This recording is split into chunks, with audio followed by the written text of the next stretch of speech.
Salut à tous, vous écoutez l'épisode numéro 7 de Cas d'école. Pour l'épisode d'aujourd'hui, j'ai rencontré Inès qui a 22 ans et qui va nous parler de son rapport à l'école. Bonne écoute. Bonjour Inès. Salut Suzanne. Merci d'avoir accepté de participer à ce podcast. Est-ce que tu peux te présenter un tout petit peu et raconter ton parcours scolaire dans les grandes lignes? Ok, alors donc je m'appelle Inès, j'ai 22 ans, 23 en septembre. J'ai un parcours académique relativement, j'ai envie de dire classique, mais original pour quelqu'un qui a fait un parcours classique. Je vais m'expliquer. Ok. Donc j'ai fait primaire, collège, lycée au même endroit, dans un lycée privé catholique de proche banlieue parisienne. Tout était dans le même établissement? Tout. Donc j'ai passé 12 ou 13 ans au même endroit. À la suite de quoi j'ai effectué une classe préparatoire BL, donc une CAIN-BL, lettres et sciences sociales. Donc c'est une classe prépa qui mêle les enseignements de la CAGN avec de l'économie, de la sociologie et des mathématiques. Donc c'est plus contemporain en fait comme orientation. Quand j'ai eu terminé cette classe prépa, je suis rentrée en école de commerce à Grenoble École de Management pour un diplôme que je viens de terminer. Ça a fait 3 ans, mais je n'ai en réalité passé que 2 ans à Grenoble puisque je suis partie en double diplôme d'ingénieur en 3e année. Double diplôme que je suis actuellement en train de terminer puisque je vais repartir encore 1 an à Brest. Je suis donc maintenant en train de devenir ingénieur généraliste spécialisé en data science. Donc je serai diplômée de IMT Atlantique, campus de Télécom Bretagne. Voilà. C'est ça qui est à Brest? Ouais, c'est ça. Ok. Ma première question, c'est est-ce que tu as eu dans ta scolarité une année préférée qui est restée genre dans ta mémoire comme l'année où tu étais le plus éclatée ou... Bah écoute, j'aurais tendance à dire, alors certes ça va avoir l'air d'être un gros biais cognitif parce que c'est le dernier truc qui m'est arrivé, mais c'est totalement l'année dernière en fait. D'accord. C'est la première fois de ma scolarité que j'ai étudié des choses que j'ai vraiment trouvées intéressantes et où je traînais pas des pieds pour aller en classe.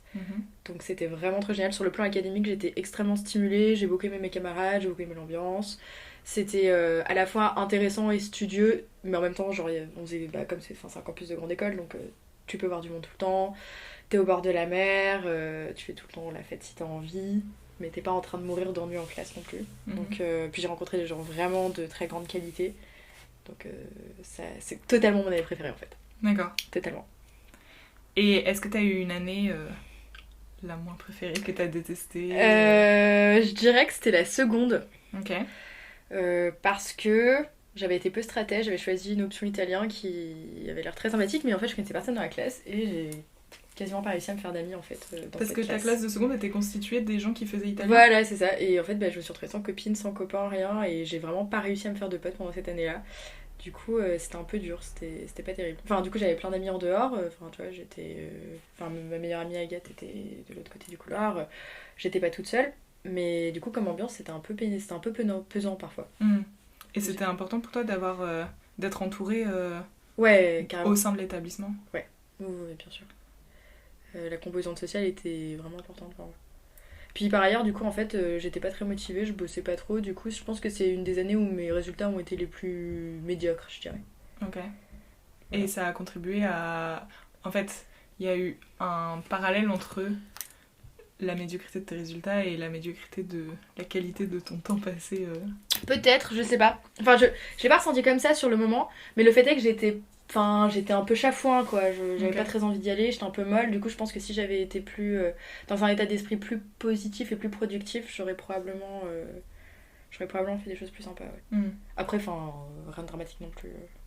Et t'avais choisi cette option juste comme ça parce que... J'aurais envie de commencer une LV3, voilà, okay. tout c'est. Mais du coup, je me suis retrouvée... voilà. Mais du coup, c'était pas très grave. C'était juste un peu solitaire. D'accord. T'as fait S? Oui. Ok. Et t'as choisi comment d'aller en S? Alors j'ai fait SP Maths.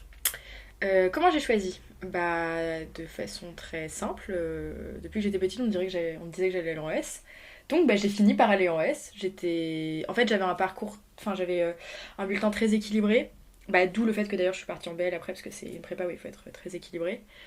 Parce que j'étais forte en maths, que j'aimais bien ça, que je savais pas ce que je voulais faire plus tard, donc il me semblait que c'était une option viable indépendamment des choix de carrière futurs. Donc je trouvais ça rassurant. Mhm. C'était ce que ma famille désirait aussi.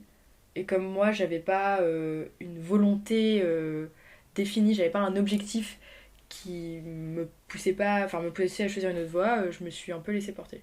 Est-ce que t'as l'impression que c'est trop le cas et qu'on demande à des ados de faire des choix alors qu'ils sont à un âge où c'est beaucoup plus facile de se laisser porter et de suivre ce qu'on t'a dit depuis super longtemps, etc. Bah, je suis un peu partagée sur la question parce que en fait, j'ai l'impression que euh, chaque ado est en capacité de poser des choix notamment sur ses études ou c'est ce qui l'intéresse. La vraie question, c'est est-ce qu'il est suffisamment mature pour choisir quelque chose qui va qui va déjà être dans la continuité de son parcours suivant. Mhm. S'il commence déjà à spécialiser un petit peu, même si on sait que après on peut repartir un peu dans tous les sens, mais c'est un peu dommage de se cantonner directement à ces filières parce que je trouve que on a envie de poser des choix, mais on ne les sait pas forcément. Et du coup, après, le deuxième point que je trouve ennuyeux, c'est que souvent, notamment au moment de ces choix de spécialité, il y a le capital social de la famille et de l'entourage range vachement en ligne de compte parce que, bon, quand on est aiguillé, entre guillemets, vers les choix qui vont rendre le parcours dans le supérieur notamment plus simple et mener à des carrières ou en tout cas des études plus prestigieuses, bah voilà, je pense que ça peut être un élément intéressant. Après, je pense que c'est pas si mal de demander aux élèves de choisir simplement. Je trouve dangereux d'exclure des matières complètes du tronc commun ou des choses comme ça. Je sais qu'en ce moment il est question que les mathématiques soient pas forcément étudiées par tout le monde et tout. Je pense que ça mérite réflexion. Juste donner le choix aux gens, mais pas des trucs irréparables entre guillemets qui forcent Ouais. à sortir directement. Ouais. Enfin voilà. Et du coup, c'est pour ça aussi que la S, ça t'a paru comme un choix, mais en même temps Mm. C'était un non-choix, c'était un choix non-choix quoi. C'était Mm. je choisis de ne pas choisir quoi. Ouais. Et l'accompagnement dans ton orientation, ça, t'as trouvé que c'est bien fait dans ton établissement ou pas? C'était pas terrible, honnêtement, la conseillère d'orientation savait pas trop ce qu'elle nous disait. Elle m'a pas dit des trucs stupides, mais elle m'a sorti un ersatz de MBTI, et globalement tu sors de là en te disant, bon, enfin, sans dire un peu le sketch du Palmacho, tu sais, là, quand ils sont à la NPE, ça, genre, alors d'après mes résultats, vous pouvez être potier ou président de la République. Et effectivement, on m'a dit, voilà, d'après votre thèse, vous pourriez faire homme politique, enfin femme politique. Et du coup, je suis là, bah On super. t'avait dit ça? Ouais! Trop marrant. Bon, j'ai très avancée du coup, tu vois, genre tu te dis, bon super. Mais non, mais ça m'a servi à rien, elle était pas... Enfin, ça peut te donner éventuellement des grandes lignes, et quoi qu'il arrive, ça te donne 2 heures pour prendre le temps de refléter sur toi. Donc c'est toujours une bonne chose dans l'absolu pour moi. Par ailleurs, son niveau de connaissance des différentes ramifications du supérieur était trop faible. Et là où il y a... Et c'est là où je trouve que c'est dommage, c'est parce que moi, du coup, c'est quand même mes parents qui sont largement occupés de mon orientation jusqu'à très récemment. Enfin, sauf pour mon double diplôme, c'est moi qui ai choisi de le faire. Ils étaient très contents, hein, mais c'est moi qui ai choisi. Et du coup, là, c'est là que le capital social va complètement contrebalancer ça, quoi. J'étais orientée vers des choses qui faisaient que même si je savais pas trop ce que je voulais faire, au pire, ça se passerait bien, quoi. Mm. J'allais pas me retrouver avec un diplôme où il n'y avait pas de marché pour moi en sortie d'école ou de fac. Donc ouais, j'ai trouvé qu'il y avait une vraie lacune de ce point de vue-là. Et que du coup, en fonction de ce à quoi on avait accès personnellement, on était honnêtement très avantagés ou au contraire très désavantagés. Et il était très possible de faire des choix qui soient pas optimaux, quoi. Et en sortant de prépa, comment t'as choisi d'aller à GEM ou est-ce que c'était... J'y suis allée parce que c'est là où j'étais prise. Et je voulais pas faire de cube. D'accord. Voilà, du coup j'ai pris l'endroit où j'étais acceptée. J'étais pas du tout fermée à l'idée d'aller en école de commerce. Du coup voilà, j'ai fait ça. Et du coup, t'as parlé du fait que t'es restée pendant toute ta scolarité au même endroit pendant 13 ans. C'était sympa. Qu'est-ce que t'as à dire là-dessus? Qu'est-ce que ça a eu comme influence? Moi j'ai pas beaucoup aimé. Ok. Traîner avec les mêmes personnes pendant 13 ans, soit ça se passe extrêmement bien, soit ça se passe pas bien. Bon, en l'occurrence, moi j'ai rencontré vraiment des gens super. Mais du coup, c'est un peu pesant parfois de recroiser les mêmes têtes et chacun a sa courbe d'apprentissage, c'est sur le plan émotionnel ou bon, académique aussi, mais là je pense que c'est plus le côté émotionnel qui m'intéresse. Et chacun a sa courbe. Et du coup, bah, on grandit tous ensemble, les choses, et du coup, bah, des fois, on se retrouve à voir des gens qui ont été infernaux il y a 5 ans, qui du coup nous ont fait de la peine, ou sont pas cool, enfin, étaient pas cool à l'époque, qui maintenant sont adorables, mais du coup, on les voit pas tels qu'ils sont maintenant, il y a tout le bagage qui reste, et inversement, pour moi aussi, je pense qu'il y a eu des moments où j'étais très pénible, et du coup, bah, après, forcément, c'est un peu difficile de voir la progression de l'humain. Du coup, ça, je trouve que c'est un peu enfermant. Puis il y a un côté un peu malsain où tout le monde se connaît, mais se parle pas, tout le monde est capable de dire le prénom des parents des 180 personnes qui sont là, pourtant c'est pas ton ami ou c'est même pas forcément une connaissance, c'est juste tu sais. Mhm. Du coup c'était assez policé en fait comme environnement, je trouvais que ça manquait de liberté sur le plan des interactions entre les élèves. Après, qu'est-ce que je pourrais dire d'autre? Après, sur l'établissement lui-même, moi j'ai pas beaucoup apprécié parce que je trouvais que c'était un établissement qui était très strict mais strict. Comment dire ils étaient très exigeants avec les élèves, mais les professeurs n'étaient pas forcément avec eux-mêmes, notamment sur la qualité des cours qui étaient présentés, sur même l'assiduité de certains. Et du coup, je trouvais qu'il y avait un décalage flagrant entre l'investissement qui était demandé aux élèves, qui sont quand même assez jeunes. Enfin, je sais que moi, je passais des semaines... Enfin, je faisais beaucoup de choses à côté de l'école. Mais des semaines assez complètes, où on avait un niveau d'exigence très élevé. C'était parfois frustrant de ne pas avoir accès à la qualité d'enseignement qui aurait été, pour moi, logique d'attendre dans un environnement aussi prenant. Qu'est-ce que tu appelles qualité d'enseignement Des cours très bien préparés, des profs qui savent répondre à la question en dehors un petit peu de la feuille qu'ils sont en train de lire. Peut-être des qualités pédagogiques aussi. Bon après, c'est un peu difficile parce que les classes étaient très nombreuses, donc c'est super difficile d'avoir une pédagogie qui est adaptée vraiment à l'ensemble des élèves parce que ils ont tous des besoins différents. Mais je trouvais que notamment dans les matières... notamment dans les sciences humaines, les contenus des cours étaient pas super... étaient un peu pauvres et du coup, bon, après, c'est le programme, tout ça. Mais dès qu'on essayait de creuser en parlant directement aux professeurs et Tu parles du lycée, là, du coup? Ouais, du lycée. Et je trouvais que c'était dommage, en fait, qu'on n'allait pas assez loin. Mais qu'à côté de ça, on demandait vachement aux élèves de par eux-mêmes aller chercher déjà des informations et tout. Et donc, ça suffisait pas de juste lire le cours pour avoir une bonne note au contrôle. Donc, je trouvais que c'était un peu frustrant. D'accord. Et du coup, t'as l'impression que ça créait pas forcément un environnement d'études propice à faire des progrès, à se trouver satisfait dans ce qu'on apprend, etc. Je trouvais que c'était pas assez bienveillant en fait. Je trouvais que ce serait... Enfin, en plus moi je suis une élève, je suis assez... j'ai beaucoup d'énergie donc je parle beaucoup, je bouge, j'ai besoin, je peux pas rester assise 8 heures sur une chaise, c'est pas possible, moi je peux pas. Et du coup c'était des environnements où du coup c'était très contraignant pour moi. Pourtant même si j'étais une bonne, voire une très bonne élève, il n'y avait pas de latitude quoi, c'était pas possible d'avoir des activités. Enfin, on était toujours dans des cours très magistraux, on n'avait jamais de travaux de groupe, c'était toujours des trucs, voilà, il fallait écouter pendant des heures en copiant, t'avais pas le droit de parler à ton voisin. Enfin, évidemment, il faut pas faire de bruit dans la classe et tout ça, mais c'était pas possible d'avoir une activité en même temps. C'est-à-dire que parfois, le cours, notamment dans les matières scientifiques, tu l'as compris, tu l'as assimilé. Bon, tu peux faire d'autres exercices par exemple, ça c'était pas possible. Il fallait toujours être parfaitement dans le même rythme que tout le monde, même si tu dérangeais pas. Et c'était vécu comme un manque de respect si on se pliait pas à cette règle. Ce qui pour moi n'aurait pas été le cas pour moi. Enfin, c'était pas, j'aurais aimé faire ça, mais pas pour manquer de respect, simplement parce que moi, je m'ennuie à mourir, quoi. Et t'as l'impression que c'était un truc spécifique à l'établissement dans lequel t'étais, ou juste, il y a des programmes et il faut les suivre et c'est comme ça que l'école doit marcher?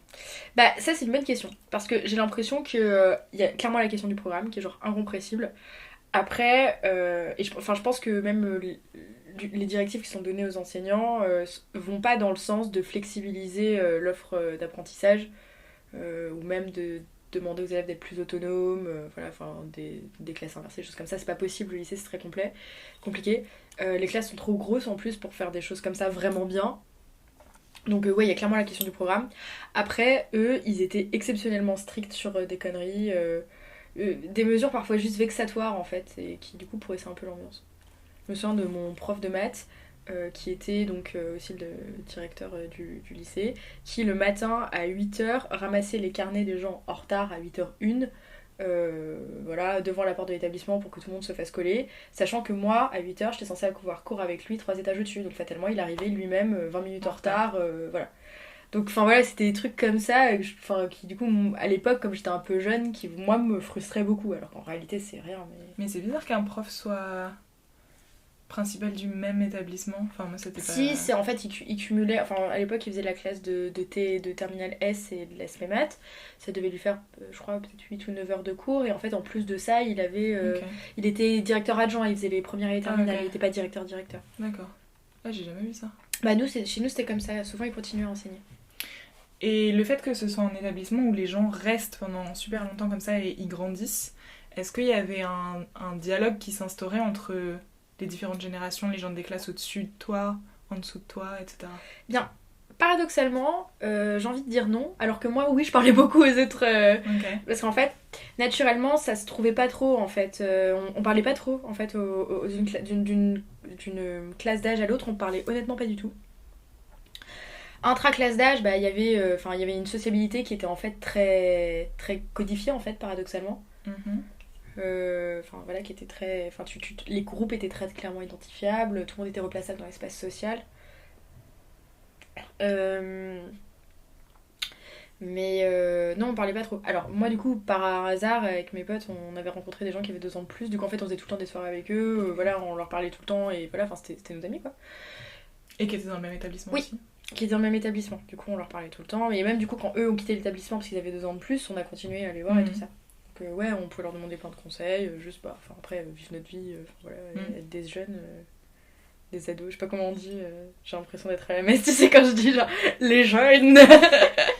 Est-ce que t'as l'impression que c'était un truc bénéfique et qui aurait bénéficié aussi aux autres, ce que toi t'as eu? Ou est-ce que c'est juste un concours de circonstances et c'était cool mais sans plus? Non, je trouve que c'est bien de parler aux vieux, entre guillemets. Enfin, je sais que dans mes études supérieures, après, si, moi j'ai fait des grandes écoles, donc on met beaucoup l'accent sur le réseau. Mais je trouve que ouais, c'est une bonne chose de parler aux générations qui nous ont précédés parce que ils ont toujours des trucs à raconter. Puis en plus, les gens, enfin là, tu vois, c'est ce que t'es en train de faire avec moi, mais les gens, souvent, quand tu leur demandes de parler d'eux-mêmes ou de partager leur expérience, en général, ça leur fait plaisir, ils se sentent flattés. Enfin, je veux dire, pour peu qu'ils soient pas sollicités 40 fois par jour, ils sont heureux de raconter un peu ce qui leur est arrivé. Et toi, tu peux clairement en bénéficier de ouf, quoi. Donc, non, ouais, je pense que c'est vraiment important. Puis je trouve que ça permet aussi de. Décrisper la sociabilité. Ça permet vraiment d'avoir plus de personnes, de voir de nouvelles choses et tout.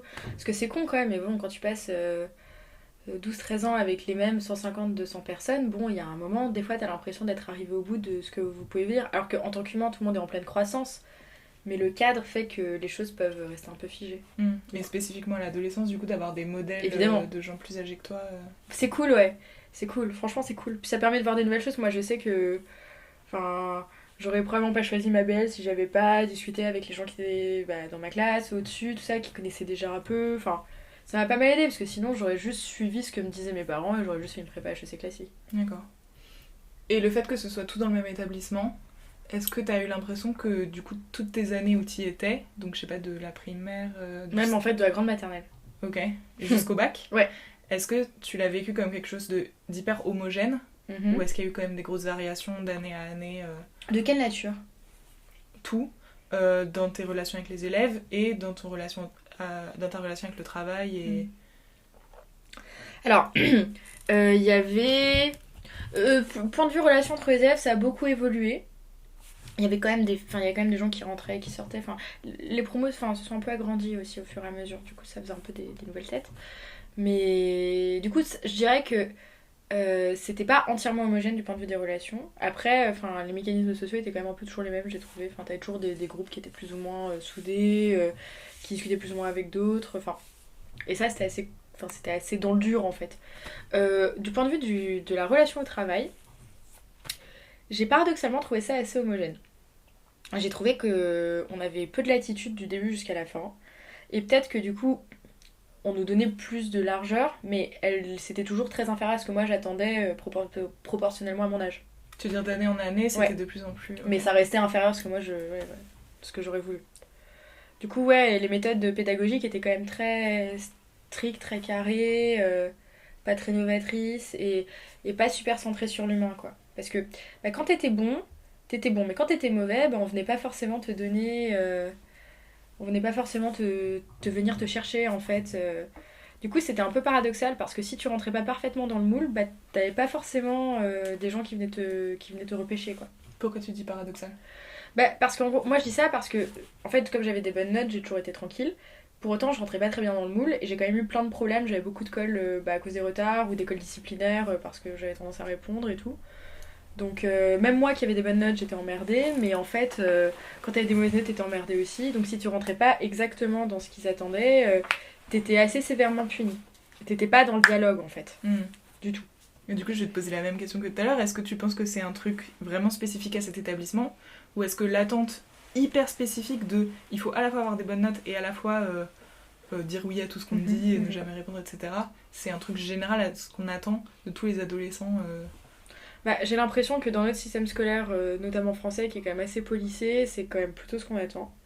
Donc je pense que d'une façon générale, c'est quand même des attentes qui existent. Après, j'aimerais mettre un bémol, quoi, parce que dans des classes de quasiment 40 élèves, c'est quand même un peu difficile. Enfin, je crois que je l'ai déjà dit avant, mais c'est quand même vachement chaud de faire vraiment de vraiment tenter des nouvelles choses, surtout dans un environnement qui n'est peut-être pas forcément très supportif de ce genre de démarche, mais c'est pas forcément facile de tenter de nouvelles choses, ou même d'avoir un rapport vraiment humain et même personnel, parce que 40 élèves, bon, bah, tu fais comme tu peux aussi, quoi. Genre, est-ce que tu peux, bah, c'est pas toujours ce que tu veux, quoi. Mais après, je pense qu'il y avait vraiment ce... Donc, d'une façon générale, je pense que c'est le cas, mais je pense que chez nous, en fait, l'environnement, enfin, la politique générale de l'environnement était un catalyseur de ces attentes qui étaient déjà assez policées, quoi. Donc oui, c'était pire, je pense, en fait, chez nous. Même si c'était pas unique. Parce que c'était un vase clos ou parce que c'était un vase clos et en plus je pense que la combinaison privé-catho elle était pas... même si la religion était pas très présente en fait dans nos cours, c'est pas dans la dimension religieuse, mais je pense que comme ils pouvaient se permettre de sélectionner les étudiants en entrée et faire sortir ceux qui leur plaisaient pas, et qu'ils étaient dans une situation... Enfin, leur situation géographique faisait que c'était le bon lycée du secteur. Et du coup, il y avait plus d'étudiants qui voulaient y aller que de personnes qui étaient effectivement à l'intérieur. Du coup, forcément, ils faisaient peut-être moins d'efforts et du coup, ils cherchaient plus à imposer quelque chose qui leur paraissait plus intuitif sans forcément se remettre en question. Et toi, t'es entrée dans cet établissement pourquoi? Quand t'étais petite? Parce que mes parents pratiquent l'évitement scolaire et que du coup, comme c'était le bon lycée, ils ont essayé de m'y faire rentrer le plus tôt possible. De façon à ce que je n'aille pas dans mon lycée de secteur parce qu'ils trouvaient qu'il était pas très bon. Et c'est vrai, les résultats au bac sont en dessous de la moyenne nationale, enfin c'est pas très bon, quoi. Et comme pour eux c'était très important... Ça fait partie de mes questions, qu'est-ce qu'on appelle un bon établissement et un mauvais établissement? Bah je sais pas, moi je commencerai par moi donner ce qui semblait être un bon établissement pour mes parents. Pour mes parents, un bon établissement c'était un endroit qui allait me permettre d'avoir accès à une éducation de qualité, donc des cours suivis, voilà, un peu fouillé, dans une atmosphère calme, où je pourrais être encouragée à apprendre et pas stigmatisée parce que j'avais envie de travailler. Ce qu'il voulait aussi, c'était un cadre qui soit suffisamment structurant pour moi, parce que j'ai toujours été très turbulente, donc il voulait vraiment quelque chose qui allait me caler, me poser. Mais ça, c'était en grande section maternelle, donc... Oui, mais j'étais déjà infernale, hein. Ça s'est pas arrangé. Ok, mais enfin j'étais très vive, quoi. C'était beaucoup d'énergie. Et, voilà. Et du coup voilà, il y avait ça pour eux. Qu'est-ce qu'il y avait aussi que ce soit aussi pour eux, ce qui était important, c'est qu'on soit à côté de l'établissement. Ils ont en grande section, j'étais à 10-15 minutes, ils ont acheté une nouvelle maison en face du lycée en fait, parce que pour eux c'était indispensable que l'occasion s'est présentée, mais ils cherchaient vraiment dans ce quartier pour que du coup on soit à côté, qu'on ait un temps de transport minimum pour être dans les meilleures conditions possibles en fait. D'accord. L'objectif c'était de nous mettre dans les conditions les plus optimales pour qu'on puisse avoir les meilleures notes possibles. Okay. Donc pour eux c'est ça, un bon établissement. Moi je suis encore jeune, j'ai même pas fini toutes mes études, mais pour moi un bon établissement c'est quand même plus un établissement où tu donnes aux étudiants le goût d'apprendre par eux-mêmes et leur donner l'opportunité d'être curieux. Et je sais que ça a l'air un peu candide en fait comme truc, parce que tous les profs disent oui, vous êtes là pour l'amour de la connaissance, tout ça, blablabla. Bon, la plupart des personnes n'étudient pas pour ça et c'est pas forcément mal d'ailleurs, mais le truc c'est que j'ai l'impression que moi j'ai toujours été poussée à apprendre parce que ça faisait un beau chiffre à ramener, quoi. Okay. Et du coup je trouve que c'est peut-être pas mal de se poser la question de pourquoi j'apprends et dans quelle direction je vais. Ça pourrait être du coup en laissant peut-être plus de latitude aux élèves, en leur mettant peut-être moins de la pression sur une note, mais pour leur dire vous êtes en train d'acquérir des compétences, vous pouvez choisir un peu votre cursus. Si vous décidez de ne pas travailler aujourd'hui, vous ne travaillerez pas, mais bon, est-ce que dans 3 semaines vous serez heureux avec vous-même après avoir rien foutu? Ou au contraire, quand vous aurez eu besoin de ces 3 semaines pour vous penser sur vous-même, développer une vie intérieure très riche. Enfin, en tant qu'humain, au bout de la course, vous serez comment, quoi? Plutôt que tout centrer comme ça sur... Et du coup, tu penses qu'il faudrait que qu'il y ait un métalangage à propos de l'école plus présent et qu'on demande aux élèves pendant leur scolarité de réfléchir sur pourquoi ils sont là et pourquoi ils apprennent et comment ils apprennent? Bah, moi je pense que ce serait pas mal, ouais. Je me suis fait la réflexion quand j'étais en prépa, notamment. Bon, ça dans la continuité du lycée, mais que... Alors que on dit toujours que la prépa, c'est l'endroit où on t'apprend à réfléchir et où on t'apprend à apprendre, en fait. On m'avait jamais parlé des différents types de mémoire qui peuvent exister. Tu vois, quand tu fais de la programmation neurolinguistique, tu vois que t'as des gens qui sont kinesthésiques, auditifs, visuels. T'en entends parler, mais ils n'utilisent pas vraiment. Et j'ai lu en fait plein de choses après sur les théories de l'apprentissage, parce qu'il y a des gens qui travaillent dessus, qui ont fait des vraies bonnes recherches. J'en avais jamais entendu parler. Donc, et en prépa, j'étais hyper étonnée que finalement, en fait, ça ne fasse pas partie de notre cursus, même de façon, je sais pas, introductive, ou en tout cas nous lancer des pistes, ou voilà, pas forcément prendre les gens par la main et leur donner un cours 1 heure par semaine, mais que ça fasse partie du langage en fait. Et ouais, et je pense qu'au lycée, du coup, par extension, ça devrait être le cas. On devrait clairement nous parler de ça et peut-être d'avoir plus de recul sur soi-même, son rapport au travail et à la culture et même à la réflexion en fait. Parce qu'est-ce qu'au collège et lycée, t'avais l'impression d'être entouré par des gens qui savaient pas trop pourquoi ils étaient là? Ou pas du tout? Bah, moi, je savais pas pourquoi j'étais là. Enfin, je savais pourquoi j'étais là, si, parce que j'avais pas le choix. Il fallait que j'y sois, puis après, notamment, en plus, dans ma famille, c'est important, tout ça, donc vraiment, je le faisais. Mais non, c'est pas, j'arrivais tout le temps en retard parce que j'avais pas envie d'y aller, quoi. Donc oui, non, il y a plein de gens autour de moi qui savaient. Les gens qui savaient où est-ce qu'ils voulaient aller étaient très peu nombreux. Mais après, ça, c'est un truc, là, je vais rentrer dans ma 6ème année d'études dans le supérieur, je rencontre encore des gens qui savent pas ce qu'ils veulent faire, hein. J'ai des amis j'ai un ami qui s'est réorienté en dernière année d'école d'ingé après avoir fini tout son cursus académique et qui a dit non bah je finis pas mon stage, je me casse, je vais faire autre chose quoi. Donc des gens qui savent pas ce qu'ils veulent faire, il y en a tout le long du cursus. Mais au-delà de pas savoir ce que tu veux faire, il y a savoir si t'as envie d'apprendre des trucs et pourquoi, indépendamment de ton parcours professionnel, tu vois. Ah, ouais, il y avait pas de gens qui étaient un peu contraints d'être là. Après, dans mon lycée, comme ce que je disais, ils choisissaient leurs élèves. Si vraiment ils étaient trop contraints et que ils foutaient rien ou qu'ils foutaient la merde, ils foutaient dehors. Hein, donc, ils y mettaient les formes, bien sûr, hein, mais... Donc ouais. Non, si, les gens ne savaient pas pourquoi ils étaient là, mais il y en a beaucoup qui bossaient, en fait, juste parce que on leur a dit que c'était ça qu'il fallait faire. Et je sais pas, t'avais cette espèce d'angoisse que si tu le faisais pas vraiment, ou si tu t'investissais pas un minimum, il y allait avoir un truc qui allait se passer, quoi. C'était des gens qui étaient déjà ancrés, très connectés avec la nécessité d'avoir de bonnes études, tout ça, plus tard. Je pense que la plupart des personnes viennent d'un milieu assez privilégié, donc c'est des discours auxquels on les a familiarisés assez jeunes. C'était le cas de tes parents aussi, du coup? C'est tout à fait le cas de mes parents. Et toi, tu l'as vécu comment, cette implication de tes parents qui voulaient absolument que vous ayez les meilleures conditions Alors moi, c'est très particulier parce que moi, j'ai des parents très envahissants. Habités d'excellentes intentions. Mais très anxieux pour eux-mêmes et donc pour leurs enfants aussi. Donc moi, ça m'a mis une pression énorme qui, je pense, n'était pas justifiée. Parce que au-delà de mon rapport au travail, à l'apprentissage, qui évidemment était très largement impacté, je développerai pourquoi après, ça implique aussi la personne qu'on devient. Et c'est vrai que ça a contribué à me rendre très anxieuse et tout ça. Donc j'ai beaucoup travaillé dessus. Même eux aussi travaillent dessus, parce qu'on a tous, on fait tous de notre mieux en fait, et eux aussi. Du coup, voilà, ça sur l'élément, sur le plan personnel, ça a eu un impact très fort, leur implication, des attentes très élevées. Et de voir qu'il y avait une anxiété par rapport à tout ça, du coup, voilà, ça m'a beaucoup travaillé. Après, l'implication, du coup, dans mon travail notamment, quand je dis que c'était envahissant, c'est-à-dire que notamment quand j'étais en prépa, mon père me disait je ne te vois jamais travailler, Inès, ça m'angoisse. Parce que lui était au contraire très travailleur, très régulier, voilà. Un vrai bon élève. Et du coup, il était du genre à venir toutes les 15 minutes, et ça va peut-être en faire rire en les écoutant, mais toutes les 15 minutes, il ouvrait, il venait dans ma chambre, il ouvrait la porte, il parlait même plus, juste il me regardait en souriant, en me faisant coucou, et ça voulait dire alors Inès, tu bosses toujours pas?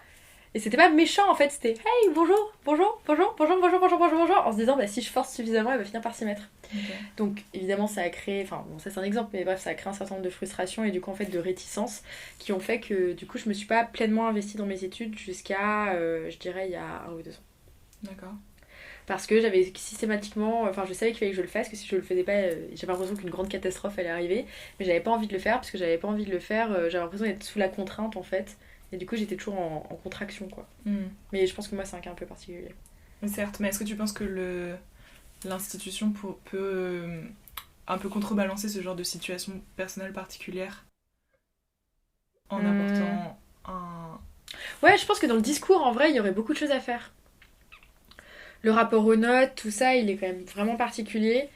Le fait de ne pas avoir des formats de cours flexibles, enfin, ou même qu'on puisse pas laisser les étudiants, enfin les élèves décider de ce qui est bon pour eux ou pas, en leur laissant le droit à l'erreur. C'est-à-dire qu'évidemment, un lycéen ou même un collégien, tu lui dis bah t'as le droit de pas venir en classe, bah il va faire quoi? Il va pas venir en classe. Voilà. Mais quand il va se rendre compte, s'il s'en rend compte que bah non, il peut pas faire ça, parce qu'en fait, bah passer ses journées à rien foutre ou juste à pas devoir de nouvelles choses et tout, ça lui convient pas. Enfin, après j'ai conscience qu'on peut faire ça que dans des cas, enfin dans des endroits suffisamment safe et suffisamment ouverts et où tout le monde est entre guillemets de bonne foi. Mais si on avait un environnement qui était moins basé sur la performance, je pense que ça aurait été, dans mon cas, et je pense même d'une façon générale, un bon équilibre en fait. Parce que pousser les gens à étudier sans leur pointer des carrières qui sont plus prestigieuses que d'autres, indépendamment de leurs aspirations profondes, ça fait. Enfin. Ça fait. Enfin. Comment dire? Ça fait des gens malheureux, mal orientés. Des fois ça marche bien, hein, parce qu'il y a certaines personnes qui ça convient en fait. Mais c'est ça que tu veux dire par orienter sur la performance, Ouais. par te montrer des carrières qui seraient plus avantageuses. Ou même juste sur la performance, dire bah ça c'est une bonne note, ça c'est pas bon, t'as faux, c'est mauvais ou c'est bon. De pas plutôt mesurer des progressions ou de mesurer les qualités de profil, tu vois, là ce que j'imagine c'est au lieu d'avoir, tu sais, ton bulletin avec tes notes et où tu te vois aux autres, plutôt peut-être de voir l'accumulation des compétences, dans quelle matière t'es plutôt bon, enfin tu vois, de plutôt essayer de voir le profil transversal plutôt qu'être juste dans le oui-non en fait, binaire, de t'as réussi, t'as échoué. Bah sur 20 c'est pas binaire. Oui. Mais bref, je pense que tu sais ce que je veux dire. Ouais. Est-ce que, oui, tu disais que t'avais beaucoup d'activités en dehors de l'école. C'est-à-dire, est-ce que tu peux développer ça un peu? Oui, bien sûr. Moi, j'ai fait plein de trucs et j'ai eu beaucoup de chance. Jusqu'en terminale, je faisais de la danse classique tous les jours. J'allais au conservatoire de ma ville 4 fois par semaine et j'avais des cours en plus de ça, sauf le dimanche. Voilà, du coup, je faisais en gros entre 5 et 6 fois par semaine de la danse classique. J'ai commencé à en faire un rythme soutenu, je dirais à partir de la 5e. Donc j'en faisais vraiment beaucoup, mais j'ai commencé quand j'avais 7 ans.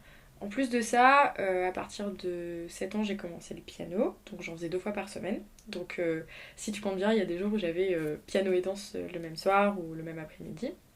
Et ça ne s'arrête pas là, parce que du coup après j'ai eu accès à un certain nombre de cours en plus de l'école, notamment des cours d'anglais.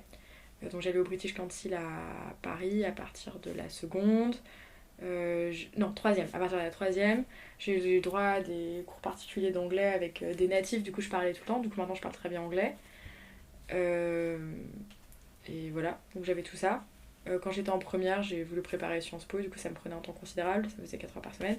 Donc là, tu vois, les heures elles s'ajoutent genre de façon plutôt énorme en fait. Parce que je dirais que le temps que je passais, enfin l'extrascolaire, c'était de l'ordre d'au moins de la quinzaine à vingtaine d'heures en fait.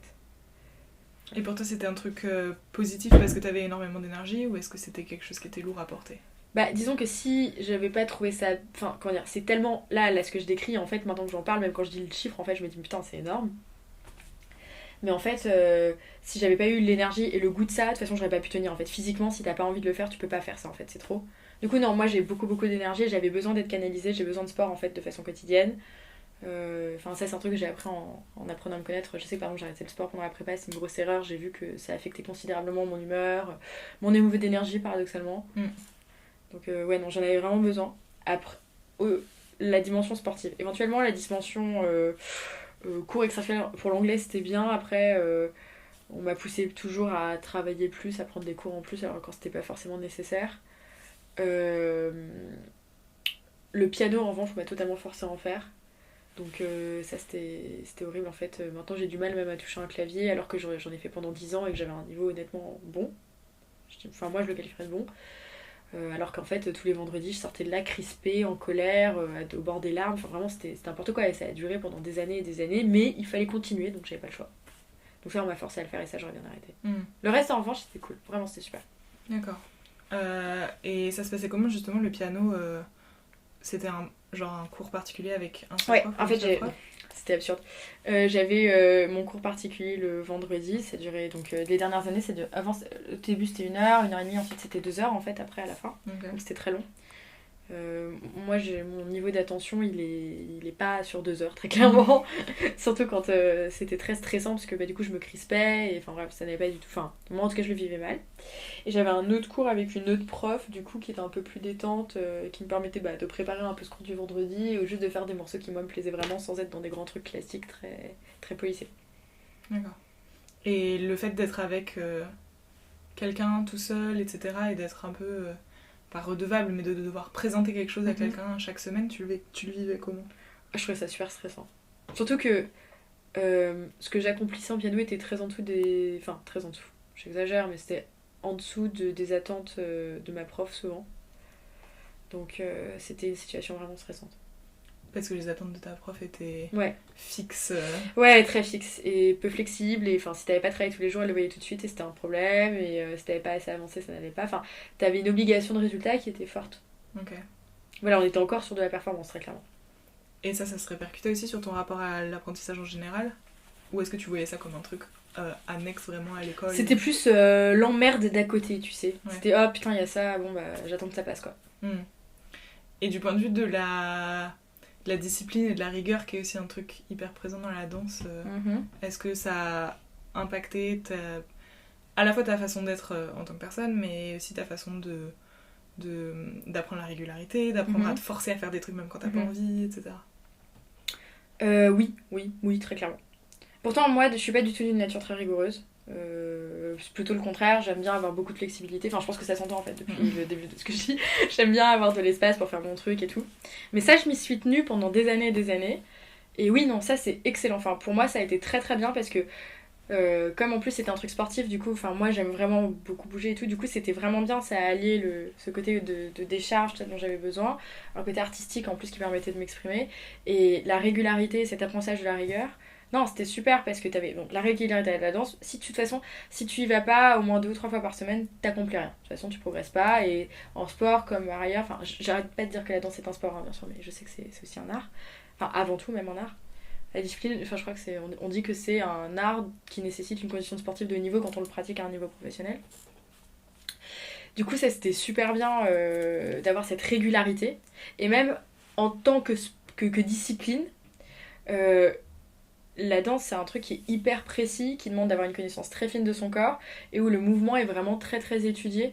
Et du coup c'est vraiment, enfin quand tu le fais en conservatoire ou avec des profs impéjants, enfin je partais en concours et tout, du coup il fallait quand même que tu présentes un travail qui soit soigné. Bah franchement c'est super quoi, parce que tu dois finir le boulot jusqu'au bout. Ce qui est un truc qui même pose encore problème aujourd'hui, mais tu dois vraiment aller jusqu'au bout du mouvement, au bout du travail. Et il y a des fois c'est pas bon en fait, c'est pas suffisant. Donc c'est pas mal aussi de se retrouver confronté à sa limite dans un domaine extrascolaire, je trouve. Et c'est quoi la différence entre ce truc-là qui est fondé sur la performance et qui te plaisait énormément et les cours que t'avais au lycée qui étaient aussi basés sur la performance mais d'une façon qui te plaisait pas? Bah, je trouvais que c'était de la performance bête, ça m'intéressait pas, t'apprends le truc, tu l'oublies 3 jours après, t'en fous, tant que t'as la bonne note sur le bulletin, c'est ok quoi. Alors que la danse, tu peux pas mentir en fait. Si t'as pas travaillé régulièrement, si t'as pas fait le truc au bout vraiment, bah t'as pas de résultat parce que bah ton corps il il peut pas en fait, enfin, c'est comme ça.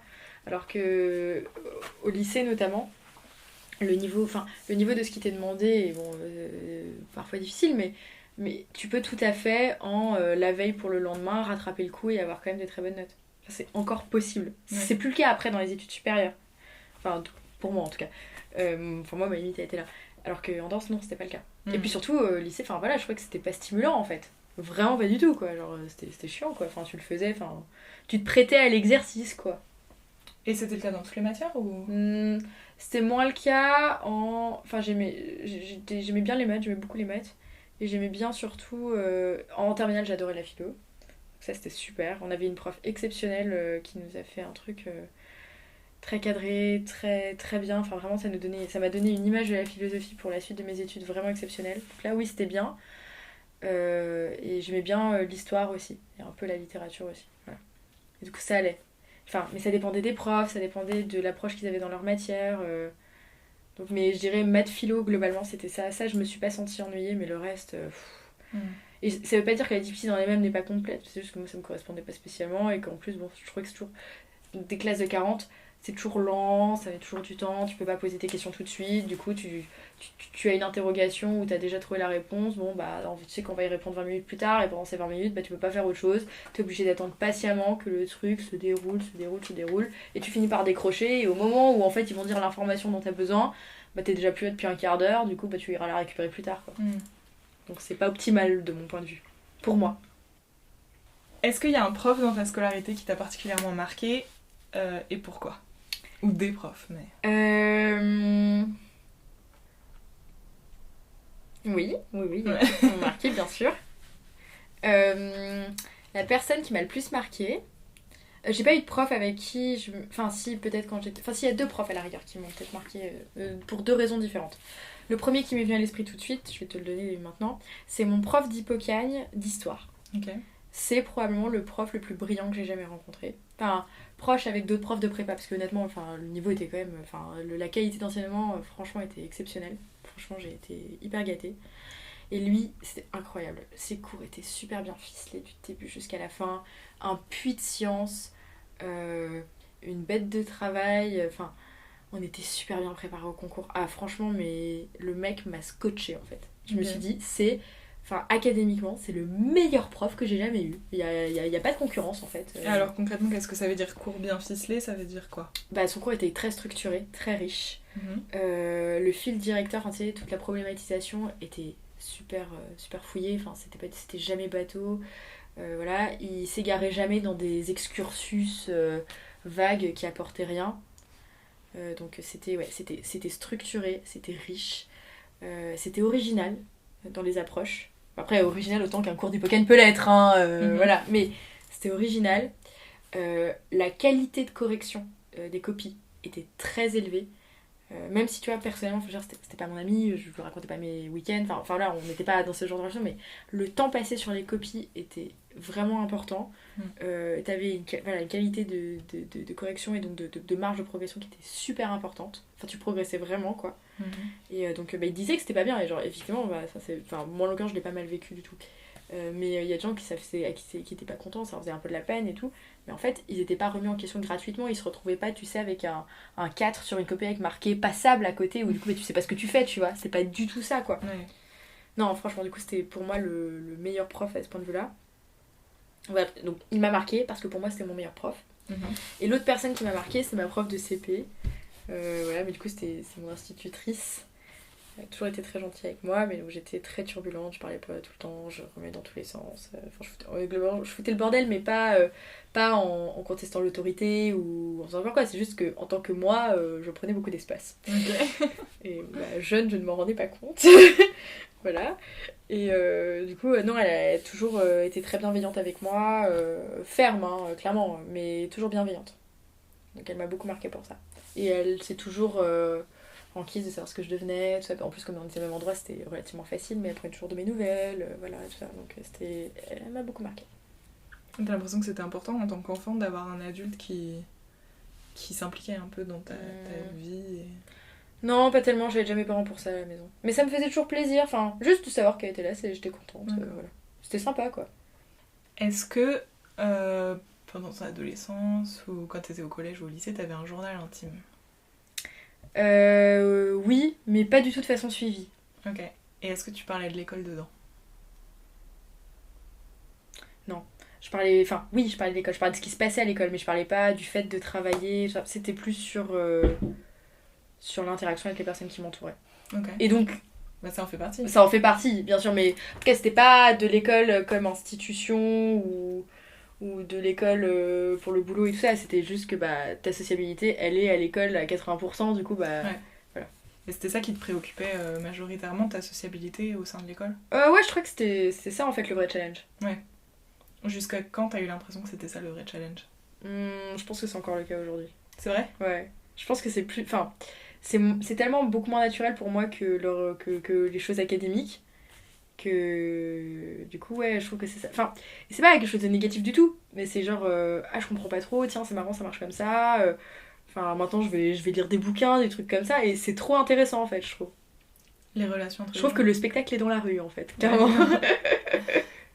Et parce qu'en fait, moi, je me rends compte en discutant avec les gens, ce qui m'intéresse plus spécifiquement, c'est quand même le développement de l'adolescent, tu vois. Mhm. Comment l'institution scolaire a réussi ou pas réussi à t'accompagner dans ce développement-là en tant que personne. En tant que personne, Ouais. pour moi ils étaient inexistants. C'est vrai? Ouais. Même si tout se passait là-bas? Ouais, même si tout se passait là-bas, en fait, enfin, comment dire, pour moi, il y avait une dissociation très forte entre ce qui se passait en classe. En fait, c'était un peu, c'est un peu la bulle académique. Tu rentres dans la salle, t'as un mec qui parle, t'écoutes, voilà, puis après tu sors. Et en fait, ce qui s'y passe, c'est deux choses complètement différentes. Entre le temps de classe, le temps d'études, et en fait tout le temps après de sociabilité, ben en fait, c'est deux choses super distinctes. Et en fait, j'ai l'impression aussi que ça rejoint le fait que souvent, notamment quand t'es au collège, un peu moins quand t'es au lycée, t'oublies parfois que le prof en face de toi, c'est pas juste un prof, que c'est un humain et que bah, du coup il a des sentiments, des rêves, voilà, qu'il fait ce qu'il peut, que ça se trouve il a mal dormi ou mal mangé et que bah, faut le prendre en compte toi aussi. Et que c'est pas juste une machine à te faire apprendre. Et du coup, bah, moi j'avais un peu ce sentiment parfois au lycée. Tu rentrais dans la classe, mais t'avais enfin, c'était voilà, t'as cette espèce de cérémonie, voilà, t'as la machine à apprendre qui se met en branle et tout le monde tout le monde rentre dans le truc. Et une fois que c'est terminé, c'est fini en fait. Il y a tout le reste qui commence. D'accord. Ah, c'est marrant. Ouais, Il n'y avait pas du tout de superposition entre le moment d'apprendre et le moment de grandir. Pour moi, c'était. Enfin, c'est pas comme ça que je l'ai vécu en tout cas. D'accord. Je trouvais que c'est deux choses hyper distinctes.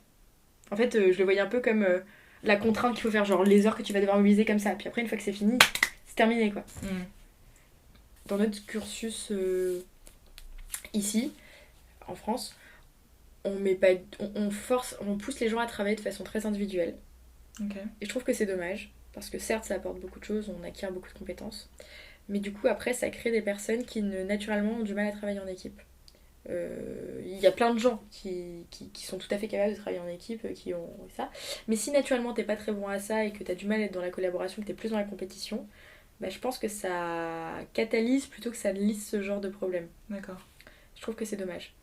Je l'ai observé notamment en école d'ingénieur où du coup en école de commerce tout de suite on nous force à travailler avec les gens tous ensemble et bah, t'apprends à faire des concessions, t'apprends quels sont les trucs importants, lesquels ne sont pas, comment parler aux gens. Ça je trouve que c'est hyper important et on en parle mais pas du tout avant le supérieur. Enfin expliquer comment juste les gens fonctionnent un petit peu de façon sommaire, évidemment on peut pas genre résumer les gens mais juste dire bah quand tu parles à quelqu'un de cette manière ou cette manière, bah, en fonction de qui elle est, elle va peut-être te répondre d'une façon ou d'une autre et bah c'est peut-être bien de t'adapter ou d'adopter des conduites qui peuvent du coup rendre plus facile l'interaction dans le cas du travail hein, je veux dire tu sais par exemple t'as des gens si c'est pas prévu 3 semaines à l'avance ils sont angoissés bon bah tu fais un effort dans ta planification et tu leur proposes un suivi au contraire si t'as des gens tu leur files un planning de 3 semaines à l'avance ils vont te dire mec tu m'étouffes jamais je travaille dans ces conditions ils vont rien faire bon bah t'apprends à faire preuve de plus de flexibilité plutôt que dire parce que je pense que j'ai raison, parce que j'ai la connaissance académique, ou au contraire, je ne la possède pas, donc je ne vais de toute façon rien faire, ou je ne souhaite pas m'impliquer, bah du coup, en fait, tu te retrouves...